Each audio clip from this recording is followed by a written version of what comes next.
મિલકન લાવ્યા હોય કે આ જળ ભરી જાય યમુનાજીનું, એટલે ઠાકોરજી ઘરે બિરાજતા હોય તો જારીજી યમુના જળની ભરે, સામગ્રી એમાં થાય. તો બધા એ 5-7 જણા હોય એ આ મિલકન આપે કે લઈ આવ ને. હા, પાછા બધા બોલે નમામિ યમુનામહમ સકલ સિદ્ધિ હેતુ, એટલે આમ જુએ. હોળી બોલે પિય સંગ રંગ ભરી કરી કલું લે, એટલે આમ જુએ. એક દિવસ એવું બન્યું કે ઓલા 5 આવ્યા ને એ પુસ્તક લેતા ભૂલી ગયા. હવે એ તો બધા રોજ બોલતા હતા, એટલે કે હવે આજે તો પુસ્તક લેતા બોલે, હાલો ઘરે જઈને લઈ આવીએ. તો કે 1 જણ જાઓ. એટલે ઓલી કે મારી હારે બોલો. હે શું? એ કે મારી સાથે બોલો. એણે ચાલુ કર્યું નમામિ યમુનામહમ સકલ. કાળા અક્ષર કુહાડે મારેલા, કશું જ નહોતું આવડતું. અઠવાડિયું આ સંગ થયો અને બધાની ટેલ કરી તો યમુનાજી એવી કૃપા કરી કે 41 પદે એને મોઢા આવડા અને યમુનાષ્ટકે મોઢા આવડ્યો. તો આ બધું આજે પણ બને છે મારા વાલા. ચોરવાડમાં 60 વર્ષ પહેલાં એક વૈષ્ણવ પરણીને ગયા. એ કાયમ અહીં મંદિર આવતા અને સાંજે થોડો સત્સંગ કરે. ત્યારે હું જોબ કરતી, 20-25 વર્ષના હોય એટલે ટાઈમ હોય તો બેસીએ ને, બાકી નહીંતર ઘર ભેગા.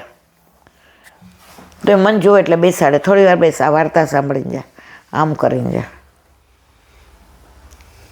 પછી એ લીલામ પહોંચી ગયા તો એક બેન કોલકાતાથી આવ્યા.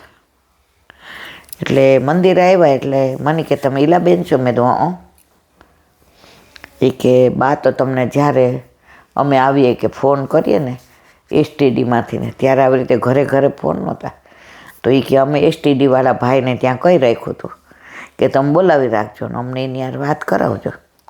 તો ત્યારે અચૂક એ કે ભગવત સ્મરણ કરીએ એટલે તમને યાદ કરે. મને કે તમે ઓળખતા હતા ને? મેં કીધું હા, આવી રીતે કોઈક વાર સત્સંગ હોય ને બધાને કહેતા હોય, પણ મારે તો મેં કીધું ટ્યુશન ને બધું હોય એટલે મેં તો પરાણા બેસાડતા. મેં તો અત્યારે બહુ યાદ આવે છે. તો કે એની તમને ખબર છે? મેં કીધું ના. એ કે એટલા રૂપાળા ઈલાબેન, એ ભૂલમાં અડાઈ જાય ને તો લોહીનો ટસ્યો ફૂટી જાય, એટલું રૂપ. અને એને જ્યાં પરણાવ્યા એના વર બીડી વાળતા હતા. અને કેવા કાળા, એના કરતાં કોલસો હારો. પહેલાંના જમાનામાં આ બધું જોવાતું નહોતું. મા બાપ જ્યાં નક્કી કર્યો અને વેમી એવા. એટલે સવારે 3:30 વાગ્યામાં બ્રહ્મ મુહૂર્તમાં ઉઠી જવાનું અને એના ઘરે સેવા બિરાજે. જળ ભર્યાવાથી માંડીને આટલાના બધાના રસોઈને, કપડાં ને વાસણ ને કચરા ને પોતું. હવે લાજ આટલી કાઢવાની, એ કે સાચી બની ગયેલી હકીકત છે. પછી કે જળ ભરવા જાય ને તો એ ગામમાં ચોરવાડમાં એક બાપા હતા. એ કે નામ હું નહીં કહું કારણ કે બધા ઓળખે ને, અત્યારે તો એ લીલામાં પહોંચી ગયા. તો એણે એકવાર બોલાવ્યા. એ કે વહુ અહીં આવો, આ સુબોધિનીજી લઈ જાઓ. તમને કેવો માનસિક ત્રાસ આપે છે મને ખબર છે, પણ તમે ખાનદાનના દીકરી છો, વૈષ્ણવ ખોરડામાંથી આવો છો એટલે તમે સહન કરશો જ. એ કે આ રોજ રાત્રે વાંચવાનું. બાપા હું ક્યાં ભણેલી છું, હું તો અંગૂઠા છાપ. એ કે તમે નથી ભણેલા, ઠાકોરજી જ ભણેલા છે ને. એ કે બાપા રોજ હું દર્શન કરીશ. એ કે દર્શન નહીં કરવાના, રોજ ખોલી અને આમ કરવાનું. બાપા કક્કાનું કોઈ નથી ખબર ને એકડો કેમ થાય. મેં કીધું ને બટા તમને વિશ્વાસ? એ કે હા બાપા વિશ્વાસ. ઓલા તો ખોડામાં આમ હાંચવીને લઈ ગયા. વળી રસ્તામાં કોઈ પૂછે કે સાસરીવાળા જઈને આણાની પેલા પેટી આપતા હતા આણામાં, અને સાસરીમાં પટારો હોય. હવે સાસુ એના જબરા હતા એટલે પટારો ના, તાર પિયરની પેટીમાં તાર કપડાને બધું રાખ, અમારી યાર નહીં. 4 ચૂથા લઈને આવી છું, બાજુ કંઈ લઈને આવી છું. પેટીમાં હાંચવીને રેસી કપડાં મૂકી દીધો. રોજ રાત્રે બધા સૂઈ જાય અને એના વરને ઓલે બીડી બાળે એટલે ઉધરસ ને બધું, એટલે મોડેકથી ને 12-1 ઢાળિયામાં હોતા હોય. રૂમમાં આવવું હોય તો આવે, ન આવે તો આ રાજી થાય. તો ઝીણો દીવો રાખે, ફાનસ રાખે તો બહાર બધાને ખબર પડી જાય. ઝીણો દીવો રાખે અને એ આમ કરી આમ કરે. અઠવાડિયામાં એ વાંચવા માંડ્યા. હા, હમણાં નહીં. અને એ બહાર નહીં હારે તો આપણે ઘર જેવું હતું, નામ ન દેવાય. તમે ઓળખી ગયા ને, સમજી ગયા ને. પછી તો એને એટલો રસ પડ્યો તો સુબોધિનીજી પૂરા થયા એટલે બાપાને કીધું, બાપા એ કે બટા આ છે ને મારે લીલામ જવાનો સમય છે, એટલે આ બધા પુસ્તકો તમારા માટે જ છે, મારે ઘરે લઈ જવા કેમ? એ કે તમને નહીં કહું, તમારા સાસુને કહીશ કે આ પુસ્તકો તમારા ઘરે વાંચવો, આ પવિત્ર છે. એને પાછું એવું ન કે વાંચો, કારણ કે તમારા ઘરમાં તો કોઈ ભણેલું જ નથી. મેં બાપા બહુ કૃપા કરી અને બાપાને લીલામાં જવાનું હતું. એને અઠવાડિયા પહેલાં બધા પુસ્તકો કે લીલાવો તમારા સાસુને કહેજો. અને જઈને પછી કીધું તો કે આવતા જતા લેતા આવજો તમે. અને બધા જૂના પુસ્તકો બાપાએ એને આપ્યા. અને ચોડમાળમાં રહ્યા ત્યાં સુધી એ પુસ્તકો એણે વાંચ્યા. અને પછી જે સત્સંગ કરે, કુંજ ને નિકુંજ ને વન ને ઉપવન ને કુંજ ને નિકુંજ ને નિબીડ ને નિભૃત ને આ બધાનો અર્થ શું ને કેટલા 12 વન ને 24 ઉપવન ને 192 આ બધા ઓલા વન, કેટલું બધું અમને સમજાવતા હતા. તો આ બધું કાંઈ બનતું હતું નહીં, આજે પણ બને છે. પણ તમારો દ્રઢ વિશ્વાસ હોવો જોઈએ. વ્રજની વાત આવે એટલે વ્રજ પાછું. હવે કાલે આપણે શ્રીનાથજીના મંદિરની વાત કરી, આજે ગિરિરાજજીનું મુખારવિંદ આવ્યા. જે અત્યારે આપણે બધા જઈએ છીએ જતીપુરા અને મુખારવિંદ છે એને પૂજની સિલાઈ કહેવાય છે અને સુંદર સિલાઈ કહેવાય છે. ત્યાં ઠાકોરજીએ સહસ્ત્રભુજાએ અન્નકોટ આરોગેલો. એવું કહેવાય એટલો ભાતનો કોટ થતો કે ગિરિરાજજી છુપાઈ જતા, દર્શન ન થતા. ભયો ભાત કો કોટ ઓટ ગિરિરાજ छिपाने અને બળેને કહે આગે લે મોહન. તો અત્યારે અહીં ગિરિરાજ પૂજન ભોગ વગેરે સેવા થાય છે. ક્યાં? અત્યારે જે આપણે મુખારવિંદ જઈએ ત્યાં. સારસ્વત કટની લીલામાં નંદરાજ કુમાર અહીં ગોવર્ધન પૂજન કરીને અન્નકૂટ આરોગેલા. વિવિધ પ્રકારના અન્નનો કૂટ ઢગ તેમાં કરેલો, પકવાન વગેરે ખૂબ ધરેલા. ભયો ભાત કો કોટ ઓટ ગિરિરાજ છુપાને. એટલો મોટો ભાતનો કોટ કર્યો કે ગિરિરાજ બાબા છુપાઈ ગયા હતા. તો જો અન્નકૂટમાં સખડી ખૂબ આવે અને 56 ભોગમાં થોડા પ્રમાણમાં આવે, બીજી બધી સામગ્રી વધુ આવે. વલ્લભે પેલો અન્નકૂટ 1.25 શેરનો અહીંયા કર્યો હતો. તેમાં સખડી છેલ્લા ભાગે વિશેષ પ્રમાણમાં ધરાય છે. પૂજન બળે ને કો આગે દે ગિરિધર ગોવર્ધન પૂજન આવત. ચત્રભૂત દાસે ગાયું છે, અન્નકૂટ કોટિક ભાત નસો ભોજન કરત ગોપાલમાં કલ્યાણરાયજી તથા દેખોરી હરિ ભોજન ખાતમાં સુરદાસજી અન્નકૂટ લીલાની વાતો કરે છે. જે દર્શન થયા એનું વર્ણન સુરદાસજી હોય, કલ્યાણરાયજી કોઈ ગોવિંદરાયજીના પહેલા પુત્ર, હરિરાયજીના પિતા અને ગુસાઈજીના પહેલા પૌત્ર, જેનું હમણાં થોડા દિવસ પહેલાં જ પ્રાગટ્ય ઉત્સવ ગયો. એની આપણે વાત કરી હતી કે ઠાકોરજીએ કીધું ગોવિંદ તેરો કલ્યાણ ભયો, વધામણી આપી નામે પાડી દીધું.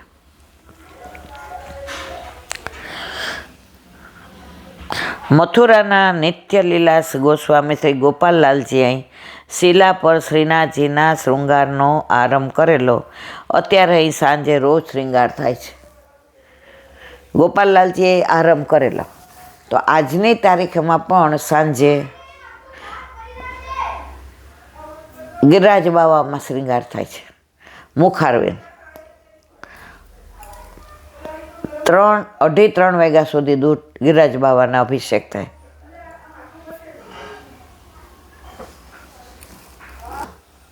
તો 3-3.5 સુધી દૂધ અભિષેક થાય. પછી તમે કરોડો કે અબજો રૂપિયા આપો ને તોય ન થાય. પછી ત્યાં બધું ખાસા થઈ જાય અને પછી શ્રૃંગારને અત્તર સમર્પણ આરતી 6-6:30 હોય ત્યાં સુધી ત્યાં શ્રૃંગાર થાય. અને એ તમને એમ જ થાય કે સાક્ષાત શ્રીજી બાબા નાથ દ્વારાથી અહીં પધાર્યા છે. કારણ પોઢે છે ક્યાં? વ્રજમાં. ગોવર્ધનગિરી સઘન કંદરા રેન નિવાસ કિયો પીએ સકળ વ્રજમાં પોઢિયા વાલા. તો 1 મિનિટ. શ્રૃંગાર સાંજે સાક્ષાત શ્રીજી બાબા, એક ભુજા ઊંચી હોય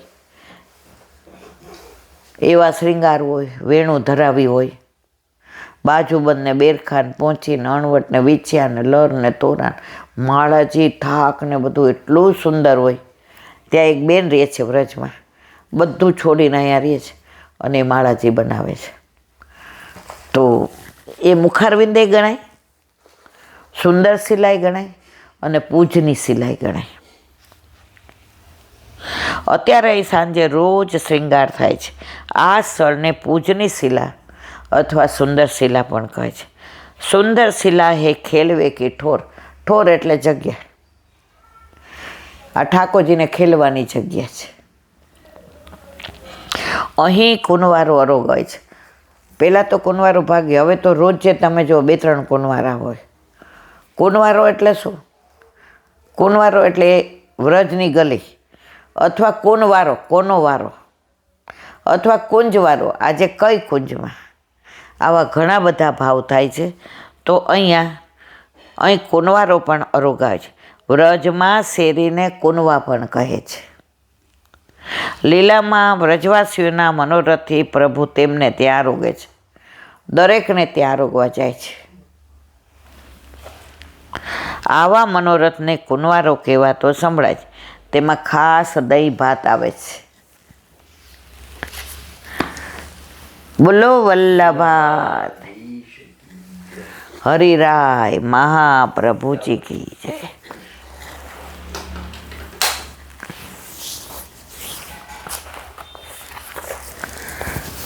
વાંગ મુક્તાવલી. ગુણાતીત માર્ગમાં વિચરનારા ભક્તોનું કાલ કર્મ સ્વાભિમાનપણું નથી. એ વિશેષ વલ્લભ પ્રભુ નિબંધમાં આજ્ઞા કરે છે કે કૃષ્ણના અનુગ્રહરૂપ પુષ્ટિકાલ કર્મ સ્વભાવનો પણ બાધ કરે છે. એટલે કે જે માર્ગમાં કાળ કર્મ સ્વભાવનો પણ બાધ કરનાર ભગવદ અનુગ્રહ છે, ભગવદ કૃપા છે, તે જ પુષ્ટિ માર્ગ કહેવાય. આપણે અમેરિકામાં હોઈએ તો અત્યારે ત્યાં સવાર હોય, આપણે અહીંયા રાત છે. તો અહીંયા ઠાકોરજીને અનુસર થાય અને ત્યાં જાગે. તો કાળ કે સમય આ કંઈ બાધા નથી કરતું. કારણ કે આખી દુનિયા પૃથ્વી બનાવી જ કોણે? ઠાકોરજીએ. તો ત્યાં પ્રભુ એ રીતની લીલા કરે છે. 1 મિનિટ. રીતની લીલા કરે છે. અહીંયા એ રીતની લીલા કરે છે. એક બેન કહેતા હતા કે મારે જોબનો ટાઈમ સવારે 4થી, કારણ કે હું ગાયનેક છું, ડૉક્ટર છું. તો સવારે 4 જાઉં ને તો હું 10 વાગે આવું, 6 કલાક. હવે અડધો કલાક મને જાતા થાય ને અડધો કલાક મને આવતા થાય.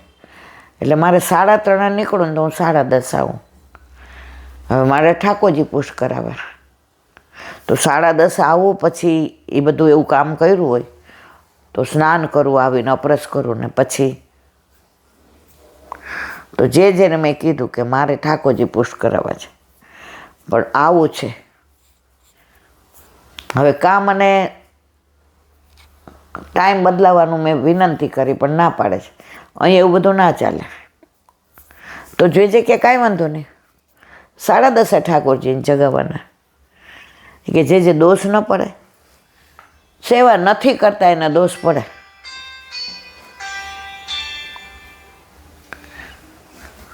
ગોકુળનાથજીના વચનામૃતમાં છે કે રાવણનો સૂતક કોણ પાડે છે? રાવણનું સૂતક કોણ પાડે? તો કે જેને ઠાકોરજી નથી, જેના ઘરે બિરાજતા, એ રાવણનું સૂતક પાડે છે. જો આ મારું કાંઈ નથી, આની અંદર જે ગ્રંથ બોલે છે હું તમને કહું છું. તો જેના ઘરે ઠાકોરજી નથી, રાવણનું સૂતક પાડે છે. કારણ કે સૂતકમાં તો ઠાકોરજી બહાર હોય ને, એટલે આ લોકો ઠાકોરજીને બહાર જ રાખે છે કે અમારે જ્યાં સુધી રાવણનું સૂતક પતે નહીં ત્યાં સુધી તમને અમે ઘરમાં પધરાવીએ નહીં. તો એ બેન 10:30 ઠાકોરજીને જગાવે. અહીંયા અમદાવાદમાં સોલા રોડ ઉપર અત્યારે તો લીલામ પહોંચી ગયા, 50 વર્ષ આપણે આવ્યા ને રહેવા ત્યારની વાત છે. એ બેન ઠાકોરજીને રોજ 11-11:30 જગાવે. એટલે હવે ત્યારે મને કાંઈ બહુ સમજણ નહોતી પડતી, અત્યારે નથી પડતી. તો એકવાર એક વૈષ્ણવ મને કીધું કે ઈલાબેન તમે એ બાજુ રહ્યો છો તો આમના ઘરે દઈ આવજો ને. સારું, કાંઈ નહીં કટ હતું, 5 મિનિટ થાય આપણા ઘરેથી ને. તો એટલે હું તો દેવા ગઈ. તો મંગળાનું જગાવે 11:30-12. મેં સારું આ મારા ટાઈમમાં ભૂલ છે કે મને કાંઈ આમ થોડીક વાર તો પછી આમ બહાર ઊભી રહી. પછી એણે જગાવ્યાને ભોગ થયો ને ત્યાં સુધી હું કાઇનેટિક ઉપર બેઠી. પછી મેં કીધું આવું? મને કે હા. એ કે 2 મિનિટ વહેલા આવ્યો તો હમણાં જ ઠાકોરજીને જગાવ્યો. મેં કીધું કેમ આટલા મોડા? આપણને એવી બધી ખબર ન હોય. મને કે બેન મને છે ને એવો સંધિવા છે કે હું એટલી બધી જલાઈ જાઉં છું કે સવારે તો મારાથી ને આમ પગ નીચે ન મુકાય. અને મારા મિસ્ટર તો એ કહે કે હું 36 વર્ષની હતી ને લીલામ પહોંચી ગયા છે. મારા છોકરા છે યા છે નહીં. હવે એટલો પૈસો નથી. મારા મિસ્ટર તો બટેકાની લારી, બટેકા ડુંગળી વેચતા હતા. પણ આ ઠાકોરજીની કૃપાથી ને આવું ઘર છે.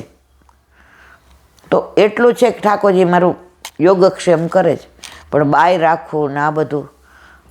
તો એ કે ધીમે ધીમે ધીમે ધીમે ઓલું નાનું છોકરું ડગલું ભરે ને એમ હાલું ને એમ બ્રશ કરું, પાછી બેસી જાઉં, પછી ગરમ પાણી એક ખુરશી ઉપર નાવું, એમ કરતાં કરતાં 10:30-11 થાય.